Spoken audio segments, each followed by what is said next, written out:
Welcome to another episode of our video series of the mechanics of human cognition. It is fantastic to be back in the studio. How are you doing today? I am excellent, thank you. Genuinely energized, actually. The material we're covering today is, well, it's a topic that gets to the very core of our modern health crisis. I agree completely. We're looking at this really fascinating paradox, right? Mm. You look around us, food is everywhere, it's cheap, it's abundant. And engineered for maximum flavor. It's always within arm's reach. Precisely. And that brings up the central question, the real mission of our analysis today. It is. Given that we have, for all intents and purposes, defeated scarcity, is hunger, scientifically speaking, actually good for us? It just sounds so wrong, doesn't it? We've been taught to see hunger as a failure, something to be avoided at all costs. And yet the science is it's unequivocal. Yes. Voluntary periods of hunger, what we call fasting, are incredibly beneficial. In fact, I argue they are necessary. So the real issue isn't hunger itself, but our relationship with food. That's it. The critical discussion is understanding why our current habits, these post-industrial eating patterns, have so dramatically broken our metabolic signaling. It's the direct cause of the widespread metabolic illness we see everywhere. And when you dig into the why of it all, it's not just about fuel, it's emotional. The sources really highlight how flavor has become kind of a substitute for mental health support. That's where the crisis meets the chemistry. You eat these highly palatable foods, sweet, salty, fatty, and you get a massive dopamine rush. An instant hit. An instant hit. Yeah. It provides immediate but very temporary relief from stress, anxiety, boredom, whatever. So you establish this feedback loop. Anxiety goes up, you reach for the biscuit, dopamine hits, and for a moment, the anxiety goes down. You're literally training your brain to use a sugary drink as a crude, antidepressant-like coping mechanism. You're not addressing the underlying need at all. And that's the cycle. Massive, continuous overconsumption that starts almost from the cradle. Exactly. So let's unpack the biggest myth that keeps this whole cycle going. The idea that we need to eat constantly. Yes, the tyranny of the clock. We're all conditioned to believe that 3 meals a day is just mandatory. Huh. And what's worse, you still hear some dietitians, unbelievably, pushing 6 small meals a day. To keep the furnace burning. Yeah. It's astonishing how quickly we adopted that behavior, that whole structured 3-meal habit. It's barely 2 centuries old. Really? That reason? It was born directly out of the Industrial Revolution. People had to conform to fixed factory schedules. It completely contradicts, 100,000 plus years of human evolution, where food was sporadic. And required a lot of effort to get. A huge amount of effort. And this is where the evolutionary trap gets sprung. Our DNA, we are the descendants of the greatest sugar lovers. We truly are. Our ancestors who aggressively sought out sugar thrived, because in their world, pure sugar was incredibly rare. Like finding a beehive. Exactly. Finding a beehive or a handful of berries in winter was a massive energy win. Those genes got passed on. So that genetic programming, which was a huge survival advantage for them, for us, it's a profound liability. Yeah. A massive sugar load is literally cheaper than a bottle of water now. Precisely. And this constant, easy flow of simple carbohydrates means the body never, ever utilizes its true stored energy reserves. It's fat stores. It sees absolutely no need to. Why would it? So we're victims of our own success. If sugar is always there, where does the system start to fail? Can you trace that physiological collapse for us, the insulin roller coaster? Okay, so the sequence starts with that intense carb load, a pastry, a soda, whatever. Your blood sugar spikes, and it spikes rapidly. And high blood sugar is dangerous. It's highly damaging to tissues. So the pancreas, which is programmed over millions of years to prevent this, releases a massive rapid burst of insulin. And its job is just to clear the sugar out of the blood. Get it into your tissues for storage or for immediate use. But here's the problem. When that huge burst of insulin hits, it often overshoots the mark. It does too good a job. It does too good a job, especially with refined carbs. That huge insulin dump clears the sugar so effectively that your blood glucose level plummets. And this happens quickly. Within 2, maybe 3 hours, and your brain, which runs mostly on glucose, it interprets that rapid drop as an emergency. And that feeling is? Immediate, intense hunger. Cravings. So you re-snack, and you're locked right back into that vicious cycle.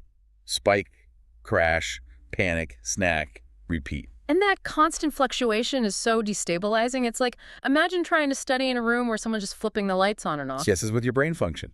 Exacerbates hyperactivity, mood disorders. Absolutely. But the long-term metabolic consequence, Yeah. that is the critical public health disaster. Which is what? Metabolic fatigue. Over Mhm. time, your tissues are just constantly bombarded by this insulin signal telling them to accept more fuel. So they stop listening. They stop listening. They downgrade their receptors. They become resistant. We call this insulin resistance. That's the tipping point, isn't it? When the key just doesn't fit the lock anymore. It's the cellular equivalent of clogging your ears against constant noise. The cells are just trying to protect themselves from being overloaded. And this metabolic syndrome, which is the direct result of this industrialized habit, it now affects nearly half the adult population in some developed countries. Half the population, that number alone, it should just make us all stop and realize this isn't some niche trend. It's a crisis caused by just mistiming our fuel. Ah. Okay, so the goal is to get off that roller coaster, stabilize the energy. To do that, we have to understand the body's two fuel systems. Right. We need to differentiate the metabolic pathways. You have your sprint fuel and you have your marathon fuel. Let's start with the sprint fuel. Glucose, carbohydrates. This is the straw fire. It ignites instantly. It provides fast, immediate energy, but it burns out just as quickly. So a 100-meter dash. Perfect for that. A 100-meter sprint, escaping immediate danger, anything requiring, say, 10 to 30 seconds of high power. The energy conversion is fast, but it's incredibly inefficient. You get a very low yield. Just 2 ATP units, right? Just 2. And your stores of it, the glycogen in your liver and muscles, they're minimal. They're depleted in just a few hours. Now contrast that with the marathon fuel, fat, lipids. This is the wood fire. Slow, stable, sustained.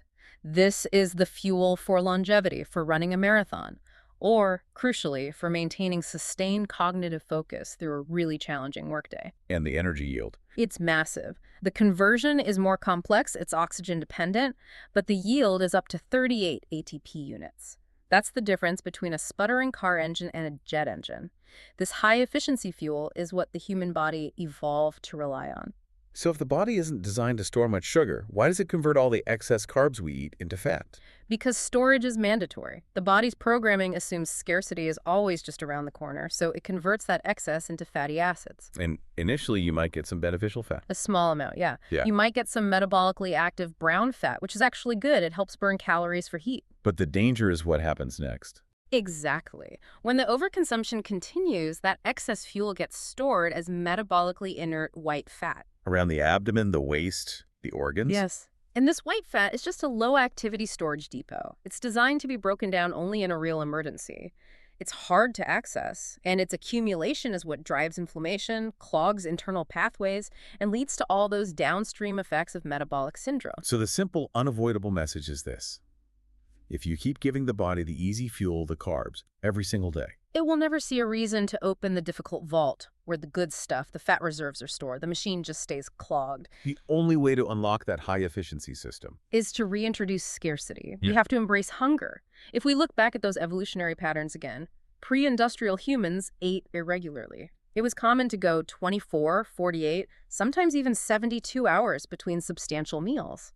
And the body's systems are built for that. They are geared entirely around using that fasting state. Okay, this brings up a huge psychological barrier. How do we tell the difference between genuine physiological hunger, which you're saying is beneficial, and just an emotional craving, which is dependency? It's a critical distinction. We often confuse a chemical dependency signal with a real energy need. So here's a simple test from the source material. Okay. If you are genuinely hungry, you should be willing to eat something totally non-pleasurable, let's say. A small serving of plain boiled liver, or an unseasoned, slightly bitter vegetable. And if the thought of that makes you recoil, and all you can think about is a specific brand of chips or a particular sandwich. That is the sound of your addiction talking. That is a chemical dependency probably driven by that blood sugar crash we talked about. Yeah. It's not a true energy shortfall, and you have to treat it like an addiction. Okay, so when the stomach is genuinely empty, and we manage to ignore those cravings, what happens inside? What are these factory resets that begin to occur? A cascade of beneficial hormonal activity starts. First, the hormone ghrelin is released. And most people just think of that as the hunger hormone. Right, the appetite stimulant. But its properties are far more remarkable. Ghrelin actually stimulates new cell production in the brain. It is actively rejuvenating and repairing your brain. So the brain literally works better while you're fasting. That's not a deficit state. Not at all. The body is cleaning house and maximizing its potential, anticipating that it will need to be sharp for the next hunt or gathering period. On top of that, long periods of fasting trigger the migrating motor complex in the gut. What's that? It's a rhythmic electrical activity. It makes the gut muscles contract sequentially. Like it's physically scrubbing the digestive tract. That's a great analogy. It's like wringing out a sponge. It sweeps out dead cells, undigested debris, and it resets the entire digestive system. So that nutrient absorption is maximized for the next meal. Which was vital when that next meal might be days away.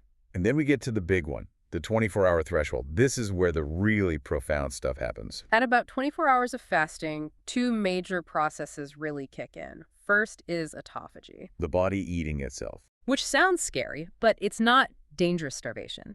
It's highly intelligent, controlled elimination. The body is consuming and eliminating old, malfunctioning, or harmful cells. It's internal quality control. And the second thing, the body has finally run out of the straw fire, the glucose. Correct. It has to switch entirely to the wood fire. Ketosis begins. Fat breakdown produces these things called ketone bodies. And this is a natural state. A completely natural adaptive metabolic state. Instead of relying on glucose, the brain starts using ketones, which it finds incredibly efficient. It's what gave our ancestors that laser focus when hunting. This explains why people report that energy blast. Precisely. Heightened concentration, mental clarity. It's particularly noticeable after 48 or 72 hours of fasting, as long as you're maintaining your fluid and electrolyte intake. If the benefits are this profound, enhanced clarity, cellular cleanup, why isn't everyone doing this? What's the biggest barrier to entry? It's the withdrawal. The carbohydrate dependence is a real addiction, and the shift is physically very difficult. The keto flu. That's the one. When you cut carbs abruptly, you enter this period of severe withdrawal. People experience shaking, extreme irritability, profound fatigue. It feels awful. But the key is how long that pain lasts. Right. The crucial thing to know is that this transition lasts a maximum of 5 to 9 days. That's it. After that, the body rediscovers its fat-burning pathways and the energy stabilizes, often at a much higher, more sustainable level. It's a mental game to survive that first week. Okay, let's talk about longer fasts. If someone attempts a 48-hour fast, what are the serious warnings? Especially around refeeding. Preparation is key, but refeeding is where the real danger lies. Your digestive tract physically shrinks when it's not being used. It's downsizing its machinery. So breaking a long fast with a huge, rich meal is a bad idea. It's genuinely dangerous. You risk digestive shock, but also something called refeeding syndrome. Oh, what? It's where a sudden flood of nutrients overwhelms the body's recently reset electrolyte balance, and that can cause serious cardiac stress. You have to reintroduce food gradually. Start with simple liquids, then soups, broths, slowly build up over hours, maybe even a full day. It's about respecting the mechanics of the system. What about individual nuance? Does this work the same for everyone? Nuance is critical, particularly for women. These principles are averages. For women, timing around the menstrual cycle is vital. How so? Long fasting or a rigid ketogenic approach can be highly beneficial near the ovulation phase, but it can be genuinely counterproductive during the progesterone phase, closer to menstruation. Because the body's needs are different then. It's preparing for something energy intensive. Precisely. During that phase, the body legitimately requires different fuel, often a higher caloric intake. That craving for nutrient-dense foods, even chocolate sometimes, can be a legitimate biological signal. Forcing a fast against that signal can cause real hormonal distress. So this isn't a rigid dogma. It's about intelligent application. For the average person just looking to start, what's the most accessible way in?